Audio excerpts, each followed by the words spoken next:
Well, we're going to find out what they're doing because game number 1 is getting underway right now. Get hyped, guys. One of these guys' winning streaks is ending tonight as they continue strides towards that playoff spot. Game number 1 with Zalae and Muzzy. They're going to find a way to draw the match. Both the win streaks are going to continue. Yeah, Muzzy, just like you said, man. This is possibly, we talked about this before too. There's a possibility we see some Grim Patron mirrors. Yeah, I mean, Muzzy's not one to shy away from this kind of thing. You actually saw it when he played purple. You know, he just brought Druid. But in other matchups, he actually looked to get mirrors against players. You know, I'm pretty positive he had a rogue mirror against Super JJ, and he's just, you know, yeah, you're known for this deck. I can play it too. I feel like he's got something to prove really to himself. Doesn't really care what anyone else is thinking about him. Just wants to get wins on the board and make something happen. But Zalae, he's got Mage here, and this is something that oh geez, Mech Mage is this is look out because if this deck gets going and Muzzy doesn't have weapons to check what's happening here, this could spell lights out. Yeah, I mean, Muzzy's hand, how is he going to deal with, you know, these 3/4s and these 5/4s? Well, I mean, step 1 is going to be getting something on the board to make use of it. Acolyte of Pain. This is going to start him off on the ground running, but Zalae's hand is looking really good. If you would have told me the first matchup was going to be, you know, Patron Warrior versus Mech Mage with an Antonidas in it, I would have never guessed that it was Muzzy playing Grim Patron. Yeah, Muzzy, you know, this used to be one of his go-to decks very early on, you know, kind of when the metagame was still settling itself, and just early on in metagames, aggression tends to work very well. This is just not a choice that feels like it's right up Zalae's alley. Also, I mean, he has the win from Pinnacle, I think it was Pinnacle 4, yeah, that Muzzy won. This was the deck that propelled him to it. Yeah, and we're seeing him have to face off against it now. Look how intently focused Zalae looks. And how's it feel, Muzzy, huh? Maybe Zalae's just like, you know, kind of, you know, giving it to him with that. You know, he's like, hey, you know, you're known for playing this deck. You won with this one. You know, maybe he's just trying to mess with him a little bit. Look at this turn. It's pretty good. It's not good for Zalae. 2 card draws off Acolyte already and sweeps up 5 points of damage off the board. Yeah, amazing. That's a Toshly. That's a very interesting and borderline strange choice to me. I think this is specifically in here geared to fight late game strategies. You know, just a very efficient body for the 6 cost. Doesn't expect to be playing defense. Yeah, this is maybe Zalae, you know, trying to go that one step further. You know, what does he think Muzzy is going to play against him? And then, you know, he thinks I'm going to play, you know, Grim Patron. He's going to play a deck to beat that one. I'm going to play a deck to beat that deck. Yeah, but at this point, this is really, I feel like the game was won last turn for Muzzy almost. I don't want to say it's completely over yet, but really the big difference is whether or not he's able to offset the aggression from Zalae, and that happened. That turn was unbelievable. Just what more could you want? And even just continues to pile it on. I mean, look at this hand. He's got almost everything already. I mean, he had to use one of the Whirlwinds, but, you know, he has an Unstable Ghoul, he has an Emperor, and in this matchup, if he gets control of the board, he doesn't need to have these gigantic Grim Patron turns to win. Yep. You can just beat him down from there. Yeah, you just fight a value battle. That is the thing about, you know, this wizard, I mean, this wizard deck, this mage deck. This wizard deck. That's a different game. Put on my robe and wizard hat. Yeah. And just taking his time.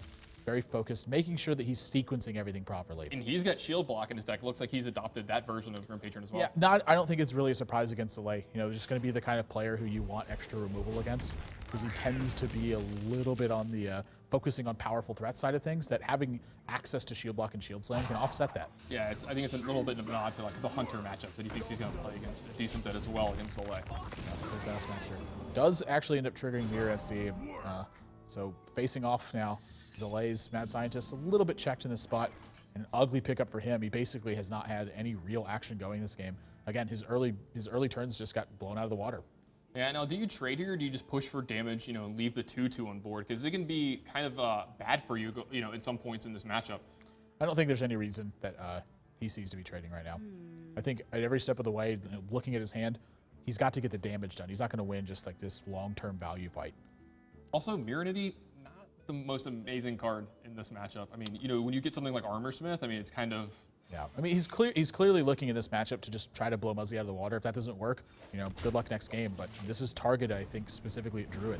Yeah, I think what this is yeah, Zalae just trying to pick up a free win early in his match and make it easy from there. Yeah, honestly, this even might be good against Dragon Warlock. I haven't played a lot of that matchup, but the mirror entities feel like they put so much pressure on that deck because they're chocked with 4 and 5 drops.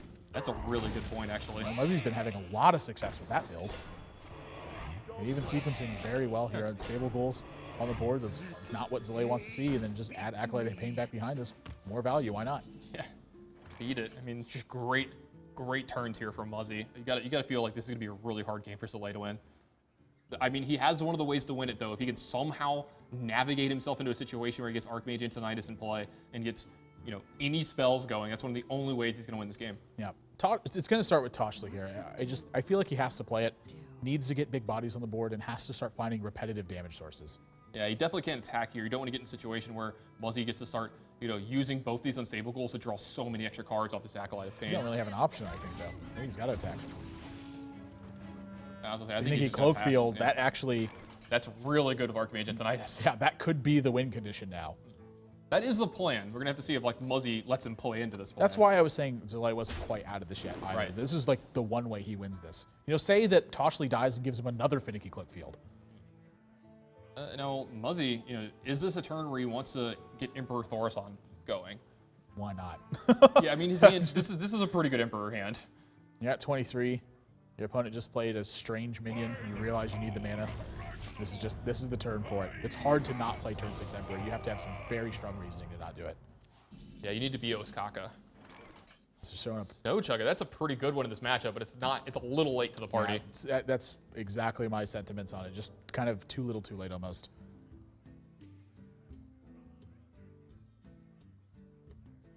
I mean, Zalae doesn't have a lot of great options here as well either.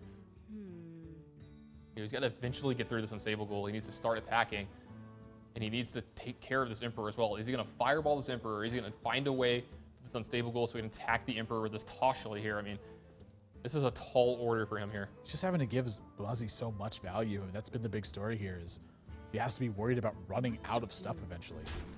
Yeah, this Acolyte of Pain has drawn so many cards.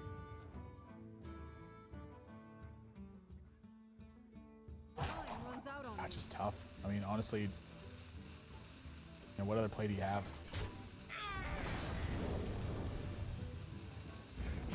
I feel like, is that point at the dome? Oh, he just wanted to get the unstable goal off the board. Doesn't want the trigger available to Muzzy. That's actually a pretty heads-up play. Zalae knows the danger of leaving that there. Yeah, you cannot leave that on the board for Grim Patron. They will use it against you. Yeah, Muzzy doesn't have any Whirlwind effects either here, so he does have a lot of the tools to kind of start the engine, but doesn't really have the gas to start pushing that across the finish line. Yeah, he's missing that one last piece. Something like a Whirlwind or unstable goal would be amazing here. So Zalae not out of it here, but Muzzy, he can start making some pretty big boards soon. Oh, an execute picked up. That's pretty big. I don't even know if executing is actually a benefit to him. I think Zalae kind of wants him to execute, frankly. Of course. This is actually still in Zalae's, this is a possibility. There's a good chance that Zalae wins this game now, that since Muzzy can't really go off this turn. Wow. This has to be an execute, right? Yeah, I think he's just going to clear the board here and armor up. It's not.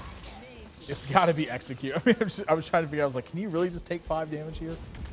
The answer is no, he can't. And the second spare part, Rusty Horn, is going to give Zalae another fireball, but not quite what he was looking for. And he's got to move this turn. Yeah, I don't know how you could pass up Archmage Antonidas and Finicky Cloakfield here. It's the dream. It's why you put the spare parts in your deck. Always going to take his time, though. Maybe he finds a better line of play. Maybe playing Lotheb just isn't that bad in this spot. It's just what's better than a stealthed Archmage Antonidas on a safe board. It's so hard to pass this up. You require my assistance. He's going to need a lot of assistance this game. And that's a dead draw. Muzzy still doesn't have a Whirlwind effect. He can't get this engine rolling. Yeah, he needs to start doing something soon, though. I mean, he has 2 Frothing Berserkers now, so maybe he'll feel okay with, running the Grim Patron out there, but at the same time, you don't want to put your Warsong Commander in jeopardy of dying, but you have to do something. You have to pressure Zalae here. You can't just, do nothing and pass here. There's not a real play, though. I mean, it's just like Gnomish Inventor, Frothing Berserker, armor up. He's got to play the Gnomish Inventor first. He needs something to get going. That's a card he needed, but he's frozen. He can't set up a Whirlwind next turn. Yeah, he can't set up a Whirlwind next turn. Well, if he draws another weapon, if he plays Deathbite, then he can, I mean, I'm trying, hey, we're digging deep here. Stretching it. We're digging deep here. He's gonna Battle Rage instead. I don't blame him. He's gonna draw some extra cards here. He's just looking for a Whirlwind. He needs a Whirlwind effect extremely badly. He gets a second Deathbite instead. Oh, and Stable Goal will get it done. Yeah, that needs to be held in hand. And This is a spot where Lotheb does not shut off a stable goal, and stable goal is not a whirlwind spell. It's just a minion that's going to end up having charge. Now, if anyone knows how to navigate this game correctly from this state to make it a win, it's going to be Zalae. You know, we said that he probably has more games of Grim Patron under his belt than almost anyone in the world right now. This Armorsmith, honestly, is just so much trouble for him right now because he's got 12 damage with Fireballs this turn. He can get another Fireball with Rusty Horde if he wants. He's got 5 damage from Archmage Antonidas and then 12 more plus the hero power after that. If this Armorsmith wasn't here, he's like pretty darn... He's about as close to lethal as you could possibly get. Well, he has a couple of annoying things that he can do. He can like attack the Armorsmith here, play Piloted Shredder, use the Rusty Horn and Fireball this turn, and set up a pretty good board to, keep his Archmage Antonidas around. Plus, add 2 more fireballs to his hand as well. This is going to take his time. It's a tough turn. Every single turn of the game has been so tough for Zalae. He cannot afford a single mistake. Yeah, doesn't even want to put damage on his Emperor. I'm sorry, on his Emperor. On his Archmage Antonidas. It feels like the same card. Yep. Content with 1 Fireball. And can Muzzy take advantage of this now? Yeah, look at that hand. He has almost 10 cards, and Lotheb did nothing. All right, Muzzy needs to start counting really fast here now. He's got 2 Frothing Berserkers with an Unstable Ghoul. 6, 12, 13, 14, 15, 16, 17, 18, 19, 20, 21, 22, 23, 24 damage, I count. Don't forget about the weapon. 25, 26, 27. Yeah, the weapon, I think, spells lethal. So one of the ways he's got such much damage here is that every time a minion runs into another minion, it's actually 4 damage he gets because both Frothing Berserkers are getting buffed. And so I think this is just the end for Zalae. Yeah, I need to start getting a calculator with me for these matches. It's just knowing Zalae is in a match, you should just bring an Abacus. Yeah, he's got to run this Novish Inventor into one of these minions. And that's the final one. Yep, spots it straight away. 24, 25, 26, 27. Exact damage from Muzzy on the last turn. Zalae, put up a good fight in this one, but Grim Patron is so scary if it gets out rolling. And Muzzy had what felt like full control for a long time, but then got a little shaky towards the end. Yeah, Zalae crawled back into it. He found the line, got the finicky Cloak Shield when he needed to, figured out how he was going to win the game from here. But Muzzy, the Lotheb didn't slow him down at all. He just got the win.